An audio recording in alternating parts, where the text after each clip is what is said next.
desarrollo de este espacio. Miren, para que ustedes vean cómo son las cosas de la vida, coincide todo cuando Dios pone y dispone de las cosas.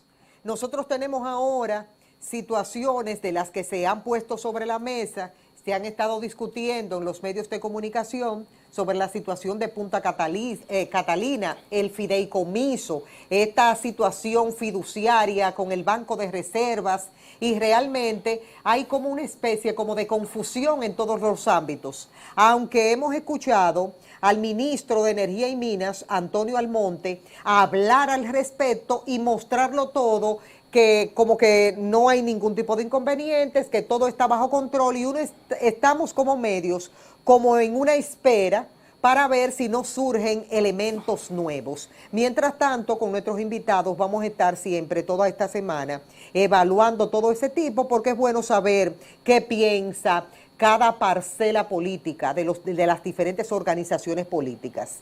En este momento, nuestro conversatorio es con el diputado de la Fuerza del Pueblo, Tobías Crespo, y para nosotros un placer inmenso de que él esté nuevamente compartiendo con nosotros. Tobías, buenos días. Buenos días, Miosotti, agradecido de la invitación en el día de hoy a tu espacio Diario 16. Es muy bonito que te queda esos tics de ese cabello, muy hermosa, en la mañana. Y nada, agradecido de esta invitación, saludando a los televidentes y presto siempre a compartir contigo las informaciones de la agenda nacional, que tú siempre todos los días tempranito estás aquí desde 6 a 8 de la noche, de la mañana. ¿Cómo tú evalúas esta situación que se ha expuesto sobre Punta Catalina y el fideicomiso? Bueno, en primer lugar, nosotros entendemos que desde el punto de vista, precisamente tú hablabas del ministro de Energía y Minas, Antonio Almonte, que yo soy miembro de la Comisión Permanente de Energía y Minas de la Cámara de Diputados y desde el 2010 he estado acá. Él, cuando era oposición, iba allá, ¿verdad?, criticando todo, e incluso con Punta Catalina fue muy preciso de que era un cuerpo del delito, de que ahí se había sobredimensionado, de que ahí no se hizo auditoría, de que no había transparencia y muchos temas que cuando fue oposición criticó al gobierno anterior. Entonces, esos elementos, cuando tú lo llevas ahora a la práctica, ya como ministro, ves que se ha defraudado a la gente que creyó en eso que planteaban. Hoy, Punta Catalina, que era el cuerpo del delito, que fue un antro de corrupción, que debía estar en 2.0, de Brecht 2.0, ahora se santifica sin ninguna auditoría. Ahí no se auditoría. Lo primero que se debió haber hecho para vender un bien público, transferirlo, privatizarlo, es determinar su valor. La pregunta es si esa auditoría se hizo, esa auditoría no se ha hecho, cómo tú puedes vender algo sin saber cuánto cuesta. Pero también hay elementos que tienen que ver con la transparencia. Anoche lo escuché decir que lo de la auditoría viene ya. Después, entonces, ¿cómo tú auditas algo para saber y lo vendes? O lo transfieres al sector privado, porque aunque han querido negar que el fideicomiso y que esto no es una privatización, es una per se, como dice el director de la DGC, que dice que no hay tapones, es una privatización muy burda. Cuando digo muy burda, ¿por qué? Quiero hacer la otra intervención porque como lo escuché hablando, él dice que cómo hablan de privado si se trata del Banco de Reservas. No, lo que pasa es que ese contrato dice, hay un comité técnico. En ese comité técnico lo preside precisamente un generador que fue vicepresidente de la CDE, pero la CDE no se ha liquidado, porque para liquidar a la CDE tiene que ser por un decreto. Yo escuché en la Cámara de Diputados que uno de los argumentos para llevar Punta Catalina a un fideicomiso era que con la eliminación del Banco de Reserva de la CDE por un decreto, que no debió haber sido por un decreto porque la CDE está en una ley y el presidente no puede por decreto eliminar una institución que está por ley, como no puede eliminar, por ejemplo, el CEA, que también dio un decreto para liquidarlo. Debe haber una ley que elimine lo que establece otra ley. Entonces, sobre esa base, desde el punto de vista de ese comité técnico que tiene 5 personas que son del sector privado, 3 de los cuales el mismo ministro los cuestionó cuando era oposición. Es decir, de esos 5 miembros que tienen intereses y que están en el sector energético y que se supone, y así mismo lo dice el contrato, porque fue un palo acechado, Miosotti, que dieron que se dio la semana pasada en la Cámara de Diputados. Ese contrato no se leyó. No se leyó, y entonces dentro del contrato que se especifica, ese comité técnico tiene la capacidad de buscar financiamiento del sector privado, de la AFP, de diferentes empresas del sector privado para capitalizar, pero no solamente eso, que puede, sin tomar en cuenta la ley de compras, que eso es lo que se está evadiendo, contratar de manera directa todos los productos, los servicios, las obras, y todo lo que se provea para esa administración de Punta Catalina, pero no solamente eso, que no hay transparencia porque como es un banco, está el secreto bancario, ¿verdad? Que a través de ese fideicomiso, si alguien quiere información sobre las transacciones, lo que se está haciendo en ese fideicomiso, se le dificulta porque hay que pedirlo a través de la superintendencia de banco y todo un mecanismo que incluso se determina qué información dar y qué información no dar. Es decir, que saca del entorno público y lo lleva al entorno privado. Es decir, que aquí en este contrato de Punta Catalina, en este fideicomiso, el gobierno del Partido Revolucionario Moderno no está más que privatizando los bienes públicos. Al terminar esta gestión, Miosotti, te pudiera asegurar que va a quedar poco de los bienes públicos. Porque yo te pregunto, si a un partido se le elige para que administre la cosa pública, y ese partido que se le da el poder a través del voto decide que es incapaz, que es ineficiente, que es ineficaz y tiene que mandar al sector privado para los aspectos sobre el cual se le elige. Entonces, que el Partido Revolucionario Moderno en el 2024 presente el partido fideicomiso en un año y pico de esta gestión. ¿Tú sabes cuántos fideicomisos van? 21, y hay 3 más que vienen. Pero 21. Y tú dirás, bueno, es cumpliendo sí, una ley que es bajo el esquema de la alianza público-privada y bajo la figura de la ley del mercado hipotecario, y se le agregó y fideicomiso, se ha estado amparando para llevar a privado todo lo público. Y desde el punto de vista de aspectos estratégicos del país, aspectos estratégicos del país, no todo debe llevarse a fideicomiso, porque la figura de fideicomiso fue establecido inicialmente para proyectos inmobiliarios, la ciudad Juan Bosch, lo que se llama la vivienda de bajo costo, para que el sector privado desarrollara, pero aquí el sector privado no está poniendo un peso. Que la figura del fideicomiso no es malo en sí. Bueno, no es malo porque la figura del fideicomiso viene del derecho romano, donde, por ejemplo, las personas que enviaban a la guerra no sabían si sus bienes cuando volvieran de la guerra lo iban a recuperar o se iban a conservar, y hacía un contrato, porque el fideicomiso no es más que un contrato donde una persona física o jurídica, ¿verdad?, que se llama el fideicomitente, le cede o le transfiere derechos de propiedad a un tercero que se llama la fiducia, ¿verdad?, y para que éste lo gestione y lo administre en beneficio de un tercero, de un beneficiario que se llama el fideicomisario. Es decir, las utilidades, los beneficios de esa gestión, de esa administración. Eso existe en las leyes, en los códigos a nivel privado. Ahora, con esta ley de alianza público-privada y la ley de fideicomiso, se ha traspasado el esquema de la figura de fideicomiso a la parte pública y a la parte pública-privada. Pero bajo estos esquemas, si nos damos cuenta y analizamos cada uno de los contratos de la mayoría de esos esquemas de fideicomiso, el sector privado no está poniendo un peso. Quiere decir que se le están transfiriendo bienes del Estado bajo una soberanía jurídica de una ley, y donde el usufructo de los beneficios de la explotación de ese fideicomiso, al final, como son a 30 años, porque también dice que es irrevocable. Dijo él, porque tengo que decir, porque yo lo escuché a él también, dijo él ayer también que si hubiese sido de esa manera, como usted lo explica, se hubiese tenido el Congreso que aprobarlo. Eso es lo que están evitando, que no haya transparencia, que no haya discusión, que no haya debate. Mira cómo pusieron en la agenda el martes ese fideicomiso y el fideicomiso de Bahía de las Águilas, que no se saben los detalles, ¿verdad? y al final cuando se descubre el contrato, lo que hay en ese entramado, porque es un entramado de opacidad, de poca transparencia, de no rendición de cuentas, de no dar información y sobre todo de transferir un bien público al sector privado sin que el sector privado ponga un peso. Yo he estado alertando, Miossoty, en cada uno de los turnos que he tomado desde el año pasado para acá, de que al final con esta aceleración que tiene el gobierno de llevar todo lo público a privado, nosotros vamos a terminar sin ningún bien a nivel del pueblo, del Estado. Es decir, que en este gobierno se va a transferir y se va a regalar, porque bajo ese esquema lo que se está es regalando los bienes de público.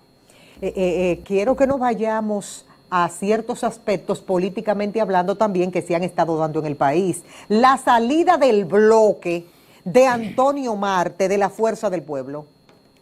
Bueno, es una decisión que él la explicó, tiene sus derechos y nosotros respetamos ese derecho y entendemos que le vaya bien con sus proyectos, pero la Fuerza del Pueblo sigue fortaleciéndose, sigue avanzando, sigue creciendo. Este año, Miossoty, es el año del avance, el 2022. El año 2023, el año de la consolidación. Y el 2024 es el año de la gran victoria con la Fuerza del Pueblo y Leonel Fernández a la presidencia de la República.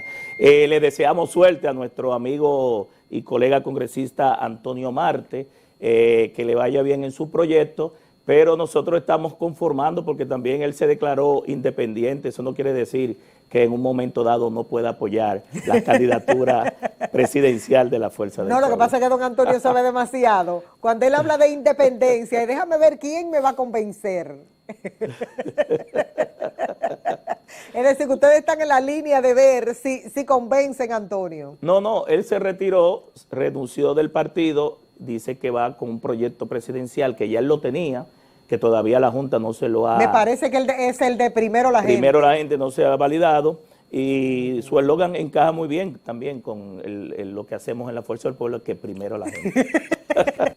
Es decir, que ustedes lo han visto como algo normal, no se sintieron como óyeme, porque en este momento... Usted sabe que nuestro amigo Antonio Marte es una figura, es un personaje. Es decir no, Antonio es un personaje. Es decir, yo he encontrado poca gente como que no tenga empatía, se identifica con don Antonio.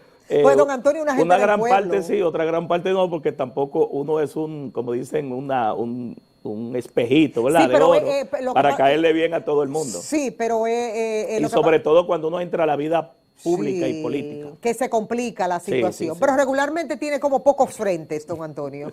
Yo no sé si es por la forma sui generis que tiene para manejarse. Conecta. La Fuerza del Pueblo. Y vemos a un Leonel Fernández como pasivo, callado, como que Leonel no es de este tipo de político que hace alaraque, que habla mucho, sino como que va cocinando por debajo sus cosas.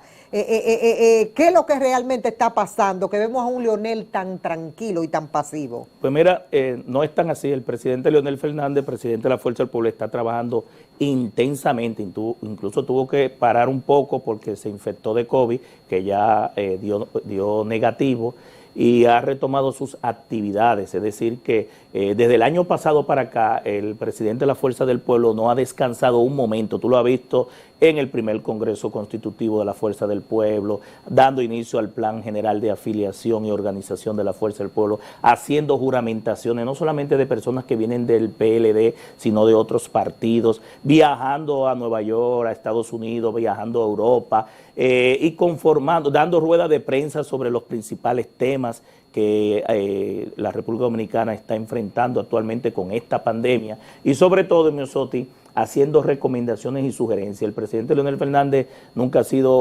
no ha hecho una crítica que no sea constructiva y una oposición que sea propositiva. Siempre ha sido su perfil, su carácter, y aunque tú lo veas así callado, pues está trabajando de manera intensa. Incluso tú sabes que es de esos políticos que son como el águila, que cuando miden su presa y van tras ella, siempre lo consiguen.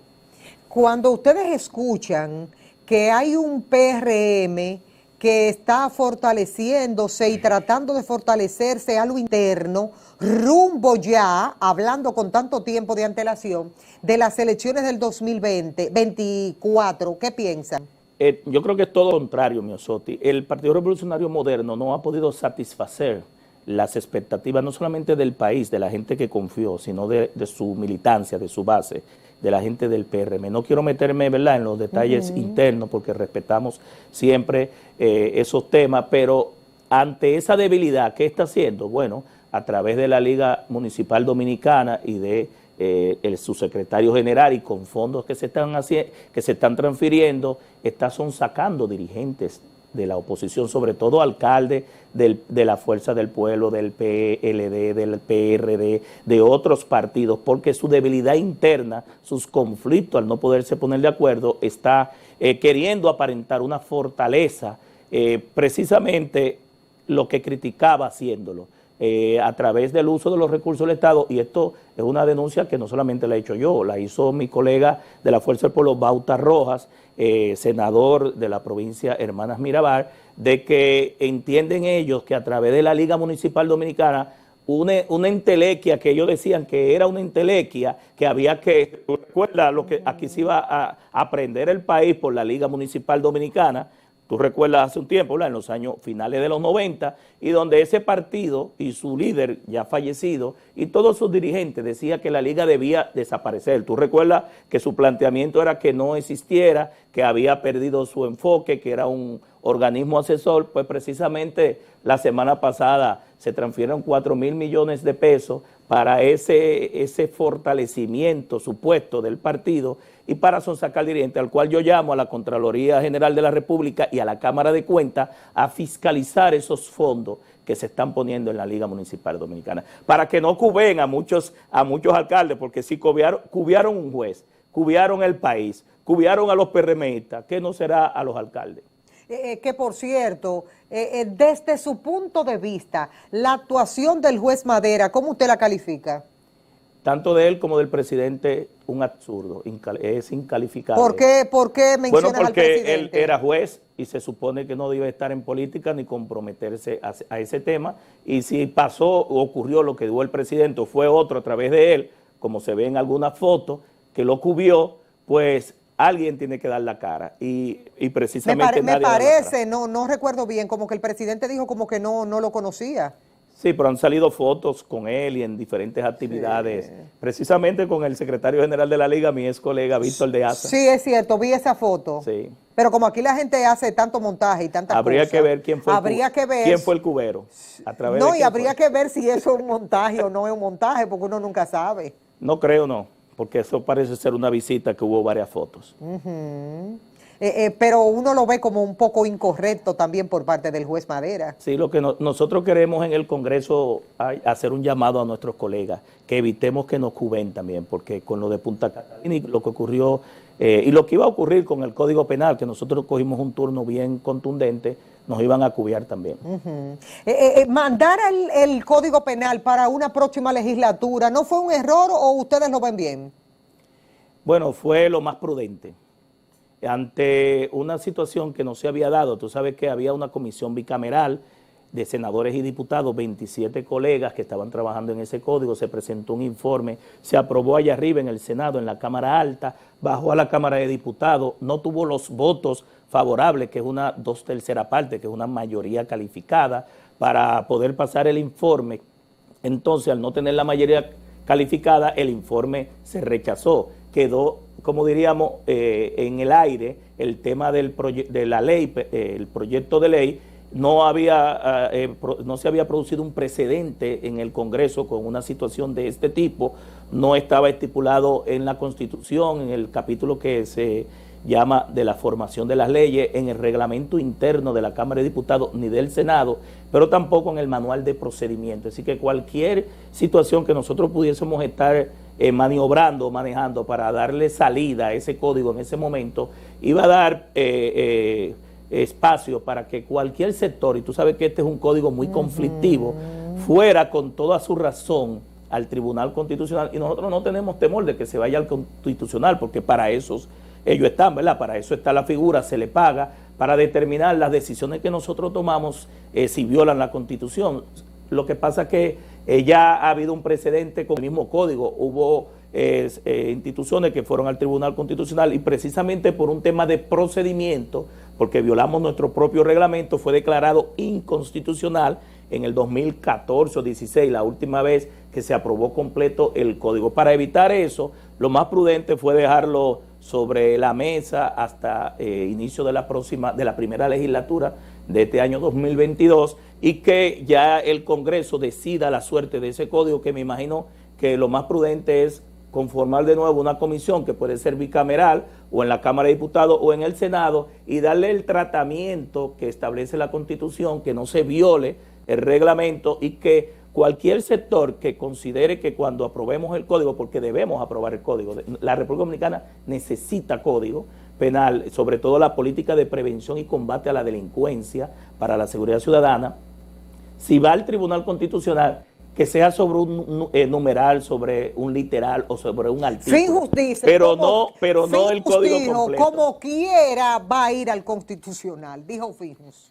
Sí, pero una cosa es, Miosotti, que vaya al tribunal. Yo creo que sí, que va a ir como quiera al Constitucional, por los sectores enfrentados y por los niveles de conflictividad. Mi pregunta pero la pregunta ¿por qué se no enfrentan tanto para algo que supuestamente nos beneficia a todos? Tú ahorita hablabas de los intereses, cada sector tiene su interés. Aquí hay el tema de las causales, el tema de la discriminación, el tema de los médicos, el tema de ONG que trabajan con los temas pro las causales y también instituciones feministas que defienden los derechos de la mujer con todo su derecho.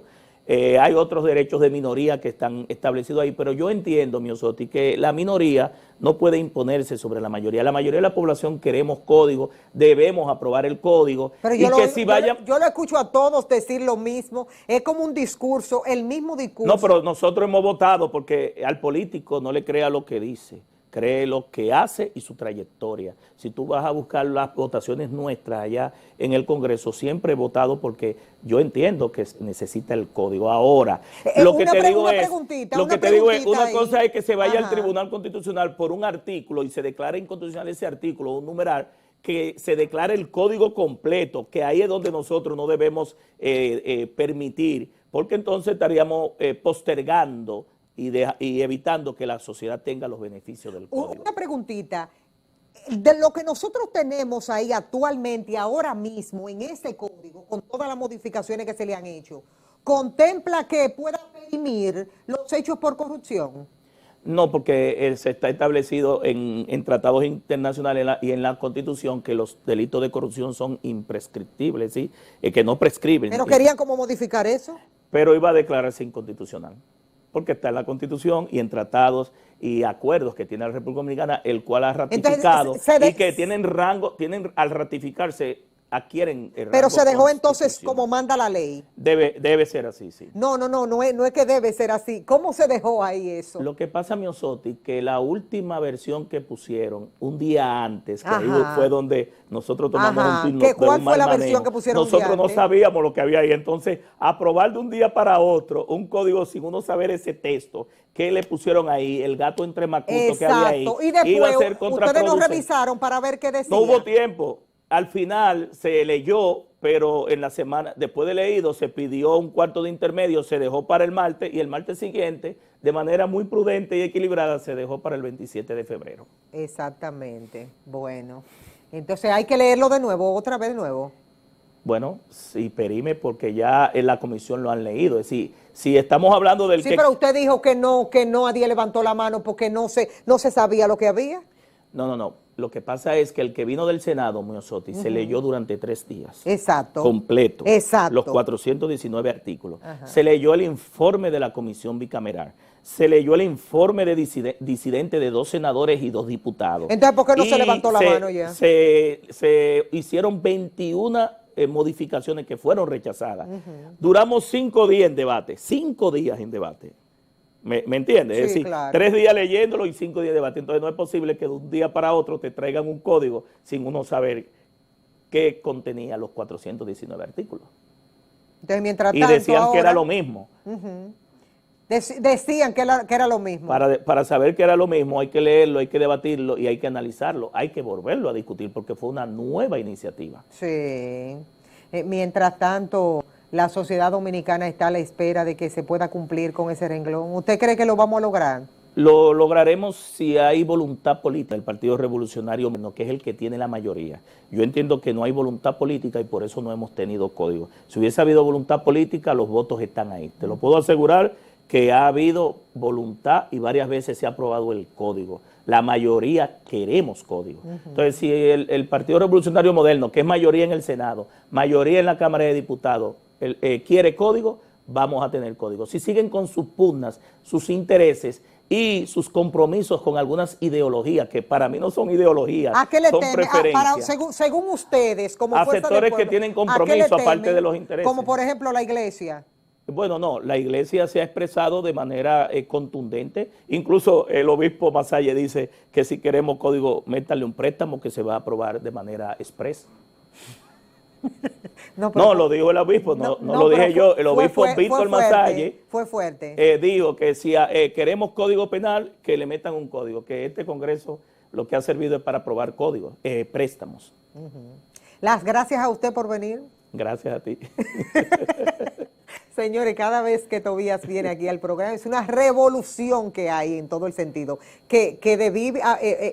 Usted debería darme 30 segundos para que me diga la paralización que tiene la ADP de mandar los muchachos para las clases. ¿Cómo usted como diputado de la República ve eso? Bueno, eso conflicto de intereses entre principalmente el Ministerio de Educación, el propio gremio, pero también intereses exteriores a esos dos instituciones que prefieren priorizar la apertura a la salud. Bueno, las gracias al diputado Tobías Crespo de la Fuerza del Pueblo por venir a compartir con nosotros. Qué bueno es cerrar de esta manera el programa recibiendo informaciones de interés para uno edificarse un poco sobre las situaciones que se están dando actualmente en el país, sobre los diferentes temas. Cuídense mucho, mañana con Dios delante nos veremos de nuevo.